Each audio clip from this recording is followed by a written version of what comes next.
PM sir,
दया जी, मंत्रिमंडल के मेरी सहयोगी, उपस्थित सांसद भाई और बहनों, फोन नीचे रख लो भाई। हमारे देश में जो स्टेट ट्रांसपोर्ट की बसेस है वो BS2, जिसको यूरो 2 और यूरो 3 ये इंजन की है और जिसके कारण हमारे देश में बहुत पोल्यूशन होता है। एक जो डीजल की बस है वो एक साल में 300 KG carbon monoxide, 600 KG NOx और 12 केजी पार्टिकुलेट मैटर इसको बाहर निकालती है और इसी के कारण हमारे प्रदूषण के प्रश्न गंभीर बने हुए हैं। दिल्ली में अभी इसके कारण जो दुष्परिणाम है उसकी चर्चा भी हो रही है। ये जो बस हमने बनाई है ये पूरी तरह इलेक्ट्रिक बैटरी पर है। प्रधानमंत्री जी ने जो प्रेरणा दी कि मेक इन इंडिया और मेड इन इंडिया, उसी के आधार पर तैयार हुई है और हमारे देश में पब्लिक ट्रांसपोर्ट में 1.5 लाख बसेस अभी चल रही है। पायलट प्रोजेक्ट के रूप में हमने 20 बसेस और पुणे में CRT करके जो संस्था हमने तैयार की है, इसमें पंडित जो है KPIT से उनका भी सहयोग रहा है और ये बस अभी अगर 1.5 लाख बसेस हम कन्वर्ट करेंगे तो डीजल का जो खर्चा है उससे 1/5 हमको केवल एक बस जो है वो 8 लाख रुपए की साल में बचत होगी, क्योंकि डीजल और इलेक्ट्रिक के कॉस्ट में इतनी बचत है। कॉस्ट इफेक्टिव, पोल्यूशन फ्री और इंपोर्ट सब्स्टिट्यूट ऐसी ये बस है। और उसके साथ साथ प्रधानमंत्री जी को मैं विशेष रूप से अभिनंदन करूंगा कि आपके डिपार्टमेंट में जो इसरो के साइंटिस्ट हैं उनके सहयोग से उनको हमने बुलाया था और जो एक बस के लिए, बड़ी बस के लिए जो लिथियम आयन बैटरी 50 लाख रुपए जिसको लगते हैं वो हमारे वैज्ञानिकों ने तैयार करके दी है और वो बैटरी केवल 5 से 6 लाख रुपए में अब देश में तैयार हो सकती है। ये देश के लिए बहुत गौरव की बात है। उसके ऊपर भी संशोधन उन्होंने पूरा किया और प्रेजेंटेशन मुझे दिया है। उन्होंने अपना पेटेंट भी रजिस्टर किया है और इसके आधार पर विशेष रूप से लघु उद्योगों में इस बैटरी का अगर निर्माण होगा तो हमारी कार, हमारी बाइक्स, हमारी बसेस अगर इलेक्ट्रिक पर आएगी तो देश में बहुत बड़ा पोल्यूशन भी कम होगा। जो 4 बातें आपके मार्गदर्शन में हमने इनिशिएटिव में ली है, आपने स्वच्छ भारत का ऐलान किया। हम लोग स्वच्छ भारत और प्रदूषण मुक्त भारत, ये आपके ही प्रेरणा से आगे जा रहे हैं।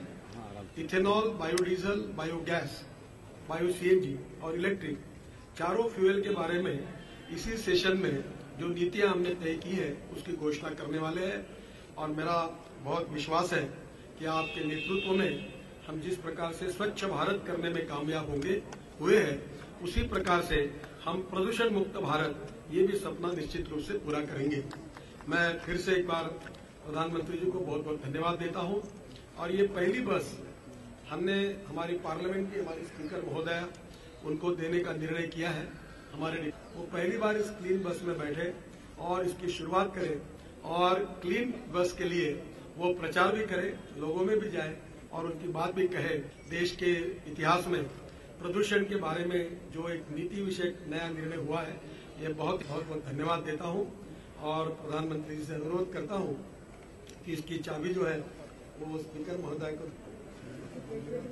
चाबी ले आइए।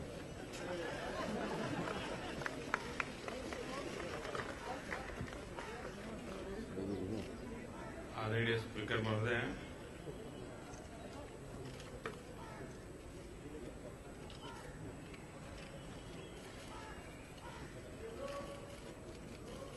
दुनिया में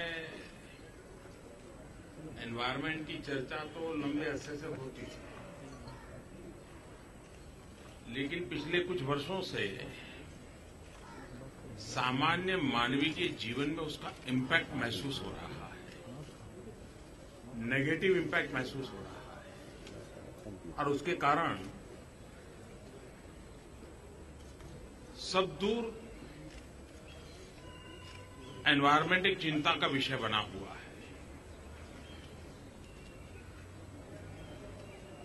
और मानव जात के सामने चैलेंज है कि इस समस्या के समाधान के लिए हम किस प्रकार से रास्ते खोजें। अभी पेरिस में COP21 के समय विश्व के नेताओं ने मिलकर के संकल्प किया, उसका तो महत्व है ही है, लेकिन वहां दो महत्वपूर्ण इनिशिएटिव लिए गए हैं। एक इनोवेशन की दिशा में काम करना ताकि हम फॉसिल फ्यूल से मुक्त होकर के एनर्जी में किस प्रकार से आगे बढ़ें। यूएस, फ्रांस, इंडिया तीनों ने मिलकर के इनिशिएटिव लिया है इनोवेशन का। बिल गेट्स फाउंडेशन भी उसके साथ जुड़ा है। इसके एक सकारात्मक परिणाम भविष्य में देखने को मिलेंगे। दूसरा महत्वपूर्ण निर्णय वहां हुआ कि दुनिया में करीब 122 देश ऐसे हैं कि जहां 300 दिन से ज्यादा सूरज तपता है। सूर्य प्रकाश का लाभ 300 से ज्यादा, इन देशों को 300 दिन से ज्यादा मिलता है। भारत के इनिशिएटिव से उन देशों का एक संगठन हुआ है और उस संगठन का हेडक्वार्टर भारत में रहने वाला है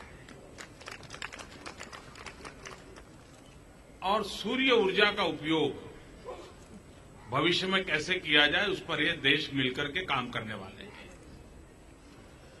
मेक इन इंडिया का हमारा जो इनिशिएटिव है उसमें आज एक नया नजराना ये दुनिया को भी काम आने वाला है, क्योंकि बैटरी के एक नए प्रकार से रचना कैसे हो, बैटरी की लाइफ कैसी ज्यादा हो और बैटरी कॉस्ट इफेक्टिव कैसे हो, इस पर रिसर्च हुआ है और उसका ये नतीजा है कि पुरानी बस में थोड़ा सा खर्च करके, अभी आपने देखा होगा बस चल रही थी लेकिन आवाज कहीं नहीं आ रही थी। अगर बस चालू करें तो पता चलेगा कि हाँ, चालू ही है अभी। हाँ, तो उसकी जरा सी भी आवाज नहीं है और पॉल्यूशन का तो उसको कोई अवसर ही नहीं। अभी तो सांसद लोगों को इसका लाभ मिलेगा, लेकिन अगर startup India, stand up India में अगर नई पीढ़ी के लोग इस बैटरी बनाने के काम में आएंगे आगे, तो बहुत तेजी से हम हमारा पब्लिक ट्रांसपोर्टेशन सिस्टम है उसमें इस नई रचना को ला सकते हैं। हमारे नितिन जी को इन विषयों में रुचि भी है, वो पढ़ते रहते हैं, कुछ न कुछ खोजते रहते हैं, तो मैं उनको बधाई देता हूं कि उन्होंने एनवायरनमेंट की दृष्टि से टेक्नोलॉजी को कैसे उपयोग किया जाए और मेक इन इंडिया को बल देखते हुए कैसे आगे बढ़ा जाए, उसमें एक सफल प्रयास किया है। मैं उनको बधाई देता हूं। और आदरणीय सुमित्रा जी, उन्होंने संसद की गतिविधियों को, संसद के सदन के कार्यकाल के सिवाय भी कुछ न कुछ नयापन देने का प्रयास किया है, उसमें एक नया नजराना जुड़ रहा है। उनको भी बधाई, धन्यवाद। छोड़ दो बस, इतना छोड़ दो, दे दो।